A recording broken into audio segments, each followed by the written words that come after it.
And then this other gentleman over here, we talked about 3 straight trips to the championship series.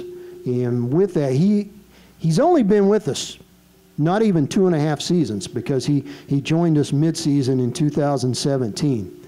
And he is already the winningest postseason manager in Drillers history. His 16 wins, most all time. And that sounds great, but factor in, he's only had the possibility to win 18 playoff games, and he's won 16. So pretty good percentage there, Scott. This year, he will pass over 200 career wins in Tulsa, and that'll move him into the top 10 all-time for Tulsa baseball managers, and put him in company with guys like Ken Boyer, Warren Spahn, Bobby Jones, the all-time winningest manager. So he's entering very, very good company in that regard. So please welcome back our manager, Scott Hennessey. Thank you. Glad to be here. Glad to be here. Well, we're kind of going to do a kind of double team on Scott, Dennis and I, a little Q&A. But Scott, why don't you fill us in? What's the off season been like for you? I know it's been busy. You've done some things with the Dodgers, traveling out of the country a little bit, but tell everyone a little bit about your off season and what's been going on. Well, a lot happened this off season for me.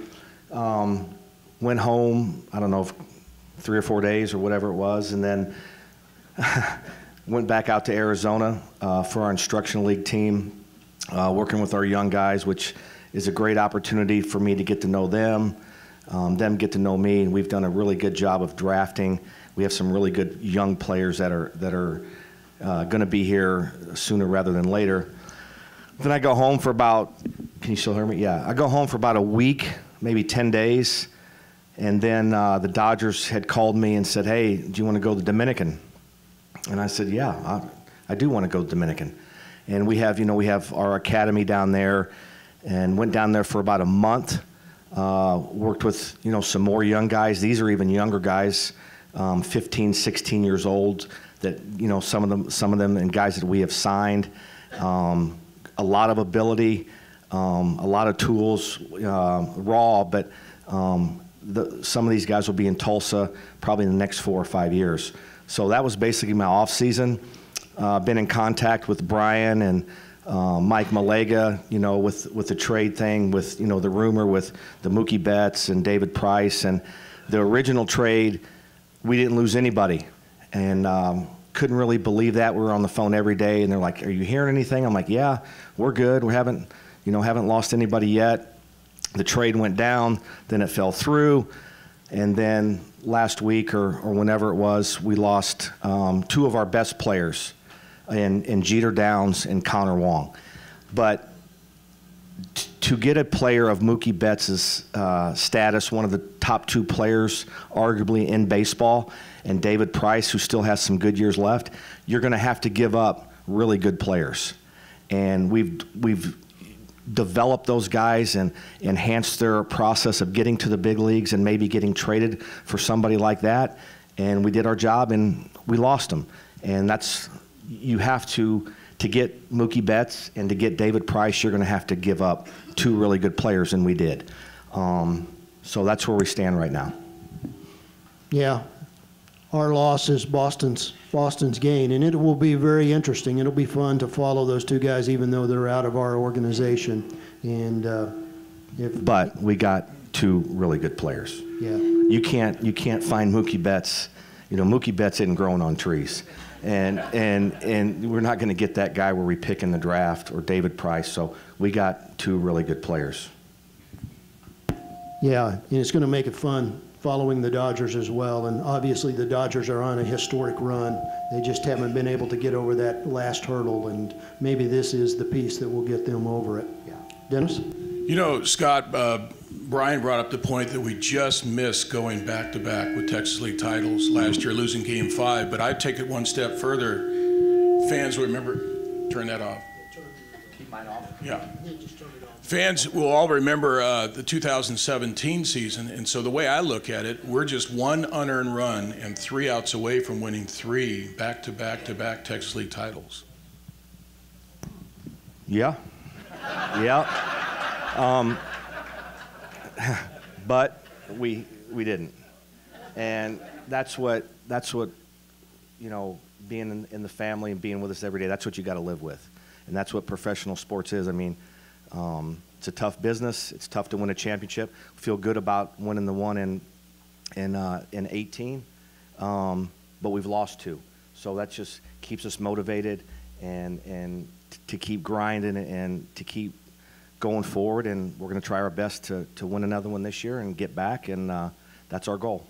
Well, I remember when we lost Game 5 of the 2017 Texas League title in Midland. It was 1-0, an unearned run in the first inning, if you recall. But the next year when we won in 18, or you guys won in 18, that was your motto. It was just, remember, you said, fellas, one more game, and that's what carried you guys to the 18 title.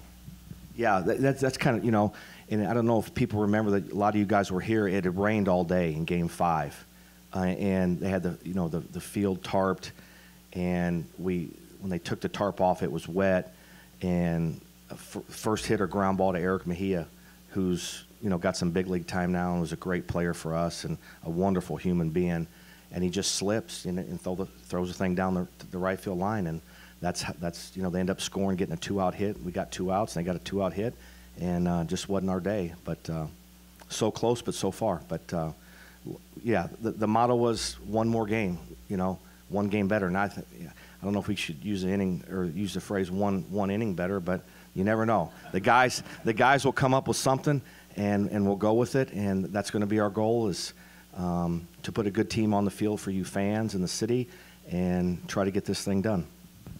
Now to bring up something very, very positive. Last year, Texas League Championship Series, we play Amarillo. First year franchise. Ballpark sold out pretty much every game there, a great atmosphere. We open up the best-of-5 series in Amarillo. We lose Game 1, which is okay. It's a best-of-5. Game 2 the next night, I'm excited because in the top of the first inning, the Drillers roll a 3, and I'm thinking, here we go. This series is tied 1 apiece. Amarillo scores 8. You heard me correctly, 8 runs in the bottom of the first inning. I'm like, oh my goodness, we're down 0-2. Well, top of the second, he's all calm about it. Drillers score 6 and retake the lead. You remember, history was set that night. The Drillers hit 9 home runs, a franchise record, 9 home runs. We won that game, so we got the split that we needed. That's probably my favorite memory from last year. Yeah, and I can just remember, you know, wasn't Leo Crawford's day, and you know, I think it was 8-3, and we just told the teams, hey, you know, we got 8 innings left. You know, we're going to score runs in this ballpark, and we didn't panic, and the guys didn't panic, and we just hung in there and kept putting together good at bats and set the tone for the series up until that point, I thought. Yeah, as most of you know, I've been around for a while, and that game was one of the most incredible ones that I can remember. And it was just a roller coaster ride. We go up 3-0, and you think, great, we're gonna bounce back from the loss in Game 1. And as Dennis says, they score 8 runs, and you sink. There's no way we're coming back from this. Well, within 30 minutes, we had a 9-8 lead, and I really thought leaving there, the series was in our hands. And we come home, we lose Game 3, and then win Game 4, and gets us to Game 5, and we'll stop it there. You know what I remember? I remember in Amarillo in Game 2, and I think they hold 6,000 people, whatever it was. There was more than that because there's, you know, people sitting in the outfield. But we had a group of, like, a lot of the office people that went to that game, and they had this little section, because I saw them every time I'd run to third base and coach, because we're in the first base dugout, and I'd see everybody in this little section behind third base, kind of down the left field line. And there's like 6,000 people there, and they're rowdy, and it was, you know, there's some beer drinking going on and some things that they say to you that aren't pleasant. And by like the 6th inning, the people that were there can you know, testify to this. Like, the only people that you could hear after when we started hitting those home runs was the people that were there for the Drillers. And Joanna was there. A lot of people. Yeah, you guys were all there, and it was like 6,000 people, and we had 20. And 6,000 people. The 20 people were way louder than the 6,000 people they had. So it was a good deal, good night. want to look back at something else from last year. During the offseason, I hope most of you are aware, the second former Tulsa Drillers player was inducted into the Hall of Fame recently, and outfielder Larry Walker, who did a memorable rehab stint here for a week during 2004 and helped lead us to a first-half title when we were an affiliate of the Colorado Rockies. We had another eventful rehab appearance here last year in April, and a future Hall of Famer, without a doubt, Clayton Kershaw pitched for us. And that was just an incredible night, an incredible atmosphere, and very high on my memory list as well. And I'd just like to hear from you, Scott. I mean, how was that for you as a manager to be in the dugout and watch a guy like Clayton Kershaw perform well, perform at a high level? I think as a manager, I mean, that day, you just want everything to go smooth. And, you want the guy to come out of the game healthy. You don't want to maybe extend him too many pitches so he has a setback. And it's really hard for a big leaguer when you tell a big leaguer, especially of his status and how competitive that guy is, that you're only going to throw so many pitches. It's really tough. And then he gets in the heat of the moment with 10,000 people out there, and he wants to keep going. He doesn't want to come out. It's probably the most nerve-wracking for me as a manager since I've been here, that situation, because we had take him out, leave him in, then we're on the phone with Andrew Friedman, and then the cell phone service goes, it just went dead.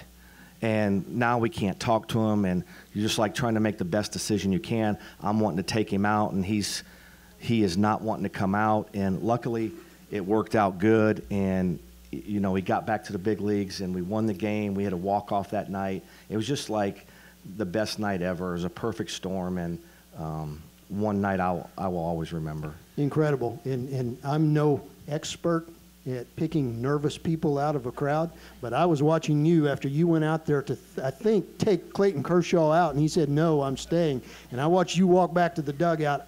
I know you were a nervous person walking back to that dugout. It's not a night that you wanted to wear white pants, I can tell you that. And I'll just be real truthful. And then the cell phone service is not good in the dugout, and the trainer's like, "Hey, if you got to take him out, I'm telling you the truth." He goes, "He is gonna, when you go out there." He goes, he does the same thing to Doc Roberts too, so just don't worry about it. But luckily, he got that last guy out, and it worked out. Well, and just a second, Dennis, and I'll say this, it was so much fun to watch Clayton Kershaw, and you see those guys like that are so successful at that level in the intensity they bring to the game of baseball, in the preparation.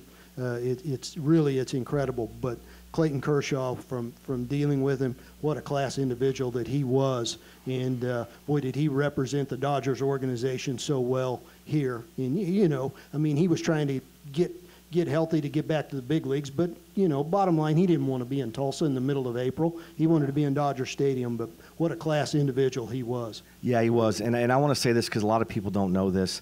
I get to the ballpark every day 9 or 9:30. Higgy thinks I'm crazy. He'll tell you that. I got there the next day between 9 and 9:30 like I always do, and he beat me to the ballpark. He was on the elliptical. I walk into my office, and I hear somebody on the elliptical, and I go back there just to see who it was, and he was in a full sweat at 9:15 in the morning. So that's what that guy's about. And that's why he's got a ticket in his back pocket for Cooperstown. Yeah. Dennis? I'll say this. I've been doing broadcasting, professional baseball, for 25 years. Did my 3,000th broadcast last August. That's probably the most memorable night or experience for me in all minor league baseball. The way it came about, I don't think that we knew he was coming till maybe Sunday night, maybe. The word kind of leaked. I mean, I remember you told me about a day or two before down in your office. You said, Higgy, between you and I, that's it. And I didn't say anything to anybody, and so I wasn't sure he was coming. And just for it to happen that fast, and what a statement by the Tulsa baseball fans. That game sold out within hours. Yeah. Unbelievable. Just quick, out of show of hands, how many people were here that night? Yeah. And just about everybody. I mean, in that atmosphere that night, I'm not sure that we've ever had it. Obviously, the opening night of the stadium, but people here were for the baseball. Yeah. And they stayed for 9 innings. And I did get really enjoyed when seeing him going out there, and he stopped about halfway out, and I thought, what's going on here? And to see Kershaw go, no, not coming out, that was awesome.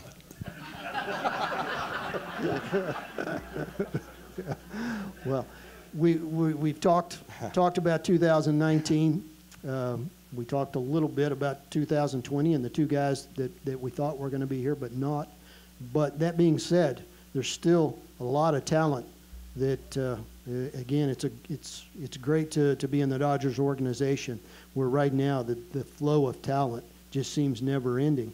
But we're going to have some good individuals on the field for us this year, possibly starting with the 2019 Texas League home run champion, Cody Thomas, and other outfielders in particular pitching.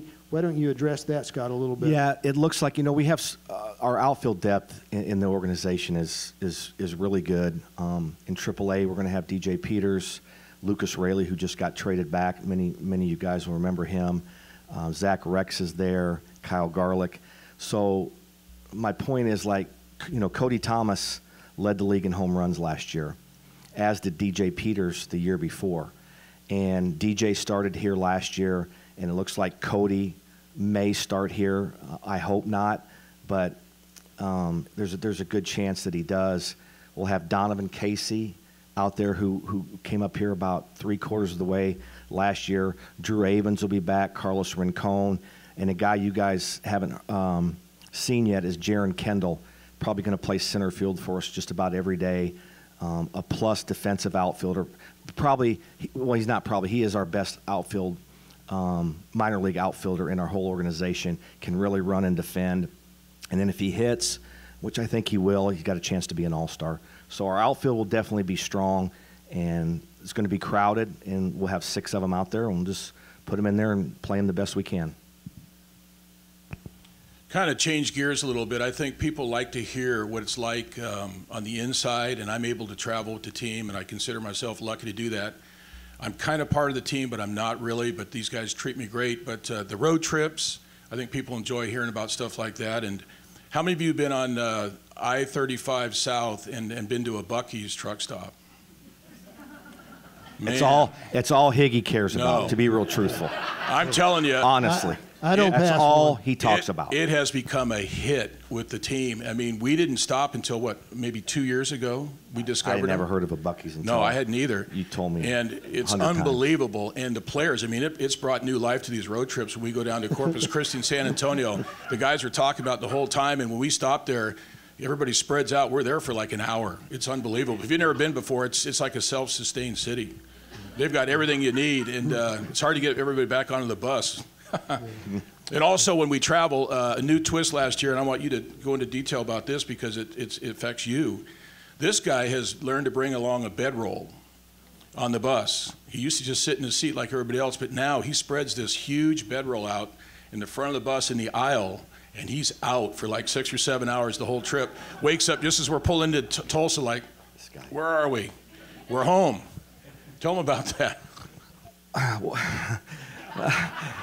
Like I don't sleep too good, and like I'm always worrying about something, and like honestly I sleep better on that bus than in the hotel. I know it's just how my mind is. I got everybody there. I know where everybody's at. I don't have to worry about something going on with somebody, and then I just started using this sleeping bag, and it's the best sleep I get. Appreciate that. Yeah. But I just watch a movie, watch some Netflix, go to sleep, and then I wake up and we're there. Scott, we want to open it up to questions out here from you folks, so if you have anything in mind. But before we do that, Scott, the coaching staff, you're going to be working with. I know we've got two familiar faces back, but the pitching coach, but kind of address that and who we'll see this year in the dugout with you. Yeah, Dave Borkowski will be back. This is our 3rd year together. I think he's our best pitching coach in the organization. He's really good. He's really good with young players. He relates to the veterans. Just breaks it down, simple adjustments. He's real good mechanically, good analytical guy, and definitely feel comfortable with him. He's back. Jeremy Rodriguez will coach first base. He will be like, you know, the fourth coach, what Petey Montero was last year. He was in AAA last year. And I've known Jeremy a long time, a lot of energy, a young guy, loves to win, well prepared, and looking forward to that. Hated to lose Petey, but we have a lot of good infielders down in rookie ball, and they wanted him down there, you know, working with the young guys. And then a new guy, Brett Pill, he'll be our hitting coach. I think he just got done playing 2 or 3 years ago. He was with the Giants. Yeah, been out 1 year, and I met him in instructional league. He's got his hands full because of how much we hit, but he's going to be up to the challenge, and very knowledgeable guy. So very comfortable with the staff, and you know, we spent a lot of time in instructional league together. So it's a cohesive unit. I just wanted to ask you one final question from my end. Is we were extremely fortunate last year. A few people that came to a lot of the games. He was with us from day one all the way through the season. What an unbelievable class act, and this was Chris Parmelee. A guy who had been 6 years in the big league, successful at the big league level, still just 30, 31 years old. And to see the energy and the positive that he brought to the ballpark every day, early work, late work, such a great influence. And I just admired the guy and used to talk to him quite a bit. And just, to me, he's the essence of what baseball is. To come back to AA and not at any one moment show any kind of regret, energy, and just a great teammate, and I know he's one of your favorite guys. Yeah, it's ditto. Yeah, it's just hard because I'm going to choke up. I mean, the guy, you would never know he played in the big leagues. I can't tell you what he brought to the team. He didn't play every day, never complained, worked just as hard as the young guys, and taught a lot of people a lot of things, and I miss him. You know, and I'll add to that, just in finishing here, on opening night, he pulled me aside the next day and he said, Higgy, what a moment. Chris Parmelee, who didn't play baseball the year before, he could not find a team to play for, so he wasn't signed, but he still worked out and he knew he wanted to still play. Dodgers signed him on opening night. This guy looks to his right along the bench and he sees that Chris Parmelee is sitting there by himself. He has a tear in his eye, and he went over to him and he said, what's up? And he goes, Skip, it's just great to be back in baseball. And this is a guy, again, 6 years in the big leagues. He is unsigned at the moment. We just, you know, we have so many players and so many young guys that are ready to play here. Probably not going to sign him, but hopefully he'll be with us someday as a coach, or if that's what he wants to do, or another organization as a coach. And he's going to be a really good coach, a good mentor as well. Yeah, it's all about circumstance, isn't it, Scott? I mean, Yeah. the Dodgers, we addressed how much talent they have in their minor league system, but they have been so good for us when there has been a particular hole on our team to find those veteran guys, good guys to fill those slots. And there may not be those opportunities this year because of what's coming up. Yeah. Well, I turn this direction. Any of you folks have questions for either of these two individuals? Yes, sir?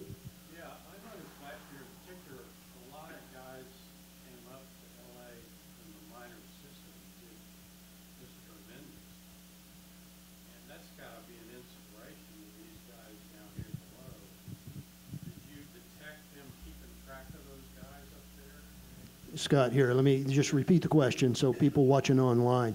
The question was that the Dodgers had a number of minor leaguers go to the big leagues and have a lot of success, guys like Gavin Lux and Dustin May coming from here. Tony Gonsolin. Tony Gonsolin, exactly. There's probably more. And the question is, do the Dodgers, do they monitor that closely, what they're doing? Yeah, it's, you know, especially when you get to AA, AA and AAA guys, you know, Andrew and those guys up top, they know every night what they're doing, their performance. We're writing a report on every player every night, and they're well in tuned to who's playing good, who's getting better, and who may be close to helping the big league team. I don't think anybody would have thought, you know, Gavin Lux would have been ready last year to get to the big leagues, or Dustin May. They not only got to the big leagues, but they were on our postseason roster helping our club, and that's what makes you feel good as as a minor league manager or as a coach is enhancing the development, speeding up the process, and seeing those guys succeed and help the big league team win at that level. And in addition to that, I would think it's just a tremendous motivation for these teammates down here to know that, these guys can do it. So. Absolutely, and that's the thing about this organization. That's where baseball's going. We're not keeping guys at A ball for a year or Double A for a year and then Triple A for a year. If you do well and you dominate the league, we're going to move you. And when you're ready to get to the big leagues, if there's a spot open and you've done what you're supposed to do, there's a good chance that you're going to get put on the 40-man roster and get called up. Quick story regarding that. Do the players follow what the guys do when they leave? Or absolutely. We finished the regular season. Last game was a Sunday afternoon in Corpus Christi. We were making a long trip to Little Rock to start the playoffs on Tuesday. And we were about an hour and a half outside of Corpus Christi heading towards Houston. And Petey Montero, who was a coach last year, used to watch the Dodger games on his computer on the bus.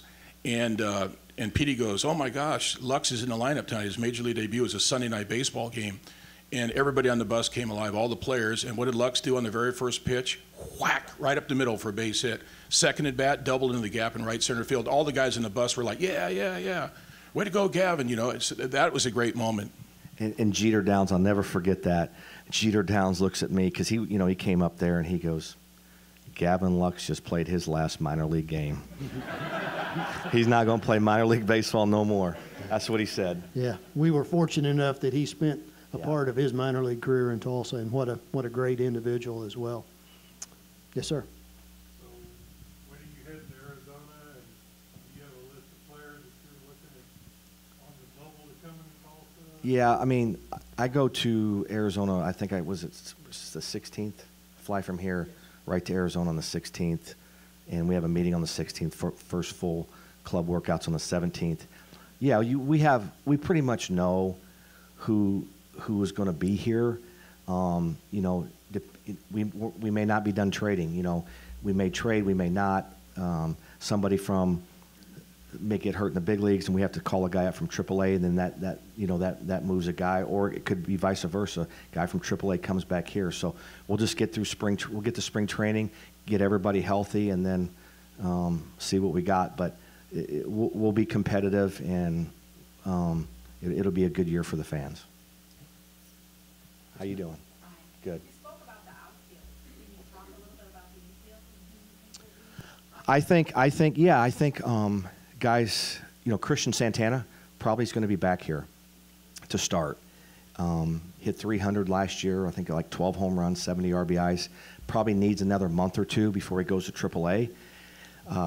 Jared Walker could be here, back here playing some first, playing some second, and in the DH role. Devin Mann is going to be a new guy that came from Rancho. He went to Louisville. I actually scouted him. He's a really good player. Offensive second baseman. He's about 6'2". He has some power. He's going to hit for a high average. So we'll have some infielders. Obviously losing Jeter. We don't know who's going to replace him. Maybe Jacob Amaya, a high school guy we signed out of California a few years ago. He was in Rancho last year for about 30 games. We may push him to this level, but we'll see how he does in spring training, and we'll have good infield team. What about our pitcher? Well, we lost Connor, and that's going to be tough to replace. We have really good catching coming. Probably not ready for this level yet. 2 or 3 years away. I know Stevie Berman will be here to start, and we may have to go out and sign somebody, or we'll just wait and see. I know we re-signed Hamlet Marte, so there's a former Dodger, and we re-signed him. Good chance he starts here as well. Any other?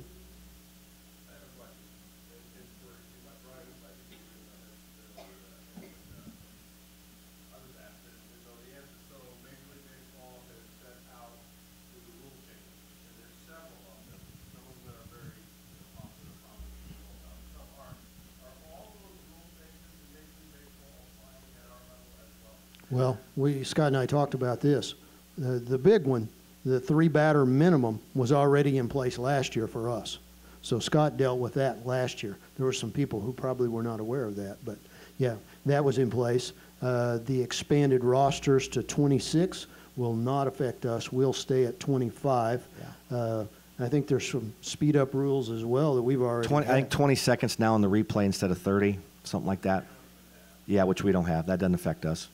But yeah, the three batter minimum was in effect last year, and tell them what you told me today, BC.